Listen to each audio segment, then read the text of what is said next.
Assalamualaikum warahmatullahi wabarakatuh. Selamat pagi. Kami dari kelompok 5 akan mempresentasikan tentang perencanaan dan pelaksanaan lembaga pendidikan. Sebelumnya, kami akan perkenalan terlebih dahulu.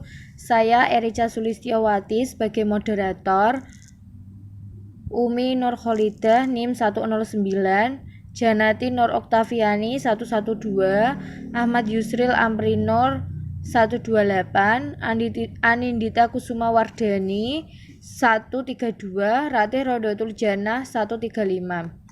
Saya akan menjelaskan pengertian lembaga kursus dan pelatihan atau LKP. Lembaga kursus dan pelatihan adalah salah satu bentuk satuan pendidikan non-formal yang diselenggarakan bagi masyarakat yang memerlukan bekal pengetahuan, keterampilan, kecakapan hidup, dan sikap untuk mengembangkan diri, mengembangkan profesi, bekerja, usaha mandiri, dan atau melanjutkan pendidikan ke jenjang yang lebih tinggi. Selain itu, bagi masyarakat yang memerlukan bekal untuk mengembangkan diri, bekerja mencari nafkah, dan melanjutkan ke pendidikan yang lebih tinggi. Presentasi selanjutnya akan dibacakan oleh Janati Nur Oktaviani. Assalamualaikum warahmatullahi wabarakatuh. Di sini saya akan menjelaskan tentang klasifikasi lembaga kursus dan pelatihan LKP. Ada LKP bertaraf internasional, yaitu LKP yang sudah memenuhi persyaratan sebagai LKP berklasifikasi nasional dan diperkaya dengan ciri-ciri yang mengacu pada keunggulan dan yang dipersyaratkan untuk memiliki daya saing di tingkat internasional. Ada LKP dengan standar nasional pendidikan, yaitu yang sudah memenuhi persyaratan sebagai LKP berklasifikasi pelayanan minimal dan diperkaya dengan ciri-ciri yang mengacu pada keunggulan. Ada LKP standar pelayan minimal, yaitu kategori SPM adalah LKP yang sudah memenuhi persyaratan minimal sebagai LKP, yaitu ada isi pendidikan, pendidik dan tenaga kependidikan, ada sarana dan prasarana, dan pembiayaan, meliputi biaya operasional. Ada LKP rintisan. Dan di sini ada syarat pendirian LKP, yaitu ada fotokopi KTP pimpinan LKP, yaitu fotokopi dari pimpinan LKP-nya. Ada akte pendirian badan usaha dan pengesahannya. Ada keterangan status kepemilikan tanah atau bangunan atau surat perizinan kontrak. Ada bukti pembayaran PBB.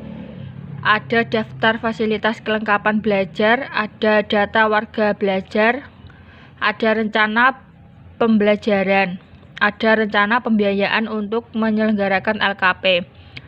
Itu penjelasan dari saya. Selanjutnya akan dijelaskan oleh teman saya. Yang selanjutnya yaitu pengelolaan lembaga kursus dan pelatihan atau LPK. Yang pertama, perencanaan. Operasionalisasi bisnis apa saja memerlukan perencanaan yang baik. Suatu bisnis yang memiliki perencanaan yang baik sudah setengahnya mencapai tujuan. Aspek perencanaan merupakan tanggung jawab para pemimpin perusahaan. Merekalah yang memikirkan dan merencanakan aspek-aspek strategis operasionalisasi suatu usaha. Aspek-aspek strategis merupakan aspek yang banyak memberikan kontribusi terhadap tercapainya tujuan perusahaan.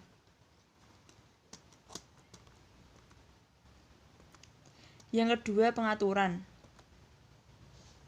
Pengaturan atau dalam banyak buku-buku manajemen disebut organizing, pada hakikatnya adalah membagi-bagi pekerjaan dan penugasan sesuai dengan ruang lingkup pekerjaan dalam organisasi. Ruang lingkup pekerjaan dalam organisasi begitu luas, sehingga perlu dikelompokkan ke dalam beberapa bagian.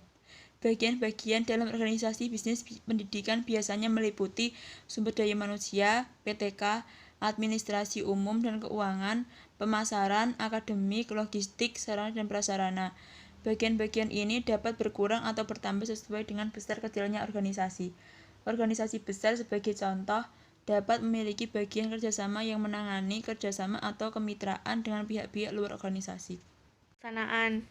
Terkait dengan pelaksanaan, itu sudah ada rencana yang dibuat, baik jangka panjang, menengah, maupun pendek.